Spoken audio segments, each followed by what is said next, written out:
Así es, Nidia, tenemos más información. Estamos en los minutos por la transparencia y doy la bienvenida al comisionado del Instituto Estatal de Acceso a la Información Pública, Aldrin Briceño, con quien estaremos platicando del derecho a la portabilidad de datos personales. Muy buenos días, comisionado, bienvenido. Fátima, siempre un gusto poder saludarte y saludar contigo a la gente que amablemente nos ve y nos escucha. Gracias, comisionado. Hablemos de la portabilidad de datos personales. ¿A qué se refiere? Mira, fíjate que tú has tocado un tema que yo creo que va a dar mucho de qué hablar en un futuro. No olvidemos que los derechos que le asisten a cualquier ciudadano que nos está escuchando, que nos está viendo, son los derechos ARCO. Y adicionado a estos derechos ARCO se habla de la portabilidad.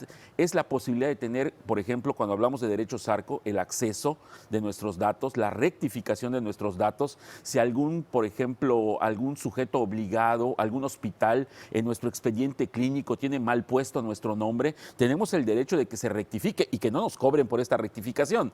Entonces tenemos acceso, rectificación, cancelación también, de que yo ya no quiero que usted tenga ningún dato mío. Por ejemplo, cuando hace usted un trámite en el catastro, le puede pedir después al catastro, ¿sabes qué? Quiero que mi expediente no aparezca nada de mi nombre en cuanto al expediente del trámite que estoy solicitando. Puedo pedir la cancelación o incluso puedo pedir también la oposición. Esto es a que estos datos que te estoy dando no se los entregues a un tercero. Bueno, adicionado a todo esto viene la portabilidad. ¿Qué es la portabilidad? Que yo tengo el derecho de que mis datos personales puedan ser llevados a otro sujeto obligado sin mediar absolutamente más que mi solicitud. Esto es que de manera electrónica los propios sujetos obligados tengan la facultad o la posibilidad de hablarse y de que puedan llevar, por ejemplo, mis datos a otro sujeto obligado. Un ejemplo, por ejemplo, estamos hablando del caso de una segunda opinión médica. Cuando el sistema de salud pueda hablarse entre sí, cosa que todavía no sucede, tú puedes tener, por ejemplo, tu expediente clínico en un hospital y que ese expediente clínico para una segunda opinión pueda ser enviado por la portabilidad a otro sujeto obligado y entonces sí, este otro sujeto obligado, este otro hospital tenga conocimiento de todos los procedimientos que te han hecho en ese primer hospital. De eso trata la portabilidad. Quizá la gente está más interiorizada con la palabra portabilidad en el caso de los particulares que tienen de nosotros también datos personales. El caso, por ejemplo, de las compañías telefónicas. Las compañías telefónicas se ha hecho ya casi una costumbre el hecho de que vas a solicitar la portabilidad o traes la portabilidad de tu número telefónico. Esto es, solamente llegas con tu número telefónico a una compañía y le dices, quiero traer de otra compañía telefónica a esta compañía telefónica mi número y no me van a cobrar absolutamente nada, no tienen por qué pedirme nada por el trámite. ¿Por qué? Porque es un derecho que nos asiste a nosotros porque somos propietarios de la línea telefónica, del número telefónico. Así que si usted tiene un número telefónico, lo puede llevar a cualquier empresa telefónica y estas pues van a estar muy contentos de que usted le lleve su número telefónico en razón de esta portabilidad. ¿Cuál es el sistema? Bueno, se hablan entre esas compañías y se dan todos los elementos para que tú estés en la nueva compañía en razón de que de este derecho que te asiste como ciudadano, como particular, que es la portabilidad de tus datos personales.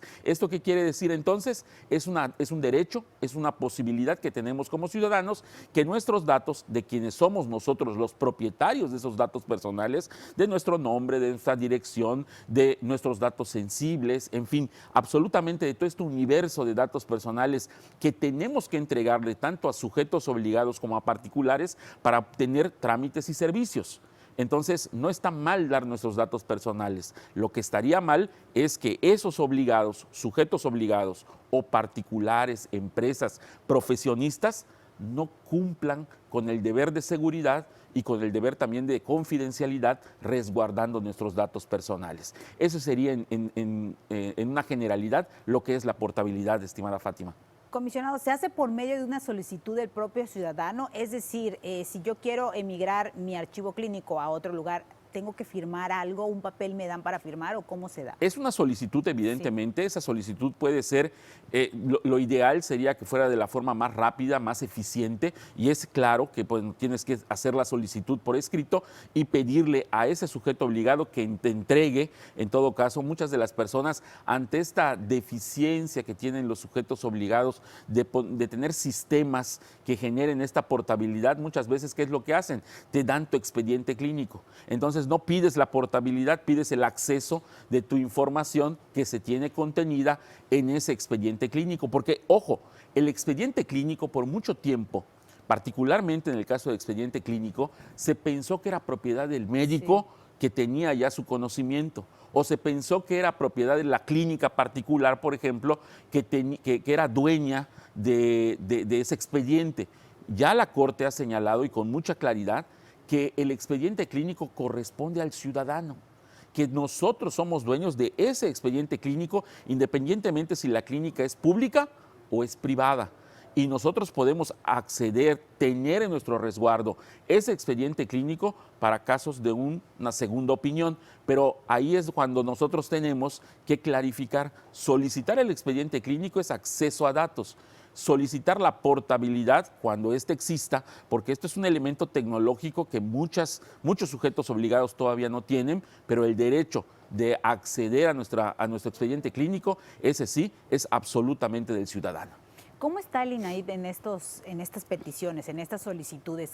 ¿Llevan ustedes algún registro de cuántos ciudadanos han solicitado la portabilidad de datos para algún fin? Mira, en términos generales, tanto la portabilidad como también los otros derechos ARCO, el acceso, la cancelación, la rectificación y la oposición, es un derecho nuevo. Estamos hablando que la ley tiene alrededor de 6 años de estar vigente. Sí. En el caso de los sujetos obligados, la de particulares tiene un poquito más, pero son derechos de nueva generación que de alguna manera están generando precisamente ese conocimiento y ese arraigo en la ciudadanía. Creo que muchos de nosotros no sabíamos la importancia que tienen nuestros datos personales, y gracias a estas cápsulas, gracias a la difusión que nosotros hacemos en distintos medios de comunicación, la gente poco a poco va conociendo la importancia de cuidar sus datos personales. Así que creo yo que en este último año han habido más de una decena de solicitudes de derechos ARCO que han llegado finalmente en segunda instancia al instituto, pero creo que esta tendencia va para mucho más, y en la medida de que más personas conozcan el valor y el cuidado que tenemos que tener de nuestros datos personales, de nuestras familias y también de todas las personas que tenemos a nuestro alrededor. Comisionado, ¿esta portabilidad de datos puede ser de entidad a entidad? De hecho, esta portabilidad tiene que ser de entidad a entidad, solamente que ambas entidades deben de tener un sistema electrónico que soporte esa portabilidad. Y yo sé que muchos sujetos obligados a nivel nacional están trabajando precisamente en tener esta interconexión, porque de alguna manera eso es lo que se necesita para que tus datos puedan viajar, por decirlo de alguna manera, de un sujeto obligado a otro sujeto obligado. Pero esto está en construcción y es parte también de la necesidad que se busca por parte de los ciudadanos para que cumplan los sujetos obligados con esta obligación. Y cuando esto se logre, pues agilizar los procesos igual a veces para los ciudadanos, ¿no? Es que sería una maravilla, Fátima. Imagínate que no tengas que estar dando en todos los sujetos obligados tus datos personales, que no tengas que estar dando tus mismos datos, o que incluso tengas que estar llenando, tú recordarás, hace 5 o 6 años, todos los formatos que existen. Sería una uniformidad de formatos, y es más, no tendrías que llenarlos porque ya tus datos aparecen desde el primer momento. Por ejemplo, imaginemos esto, que llegamos al registro civil y ya damos nuestros datos y ahí ya están todos nuestros datos. Ya en la escuela, en las universidades, no se necesita. ¿Por qué? Porque es ese mismo, por decirlo de alguna manera plástica, ese mismo carnet de identificación que te va a seguir desde que naces hasta que fallezcas. Entonces, ningún sujeto obligado, ninguna autoridad te tendría que pedir, porque efectivamente ya tienen tus datos, tienen y nada más tendríamos que hacer, como lo hace, por ejemplo, el Instituto Nacional Electoral, de que cuando tienes un cambio de domicilio, tú tienes la obligación de generar esos cambios, esas modificaciones para tener esa actualización de datos. Si existiera, que todavía no existe, estos elementos de portabilidad, creo yo que en esta vida tecnológica que nos ha tocado vivir, sería mucho más sencillo y mucho más fácil para todos. Aldrin Briceño, comisionado del INAIT. Muchas gracias, comisionado, por estar con nosotros. Fátima, muchísimas gracias por la invitación y espero verte pronto. Claro que sí, muchas gracias, comisionado. Con esta información nosotros nos vamos a ir a la pausa, pero regresamos, todavía tenemos más.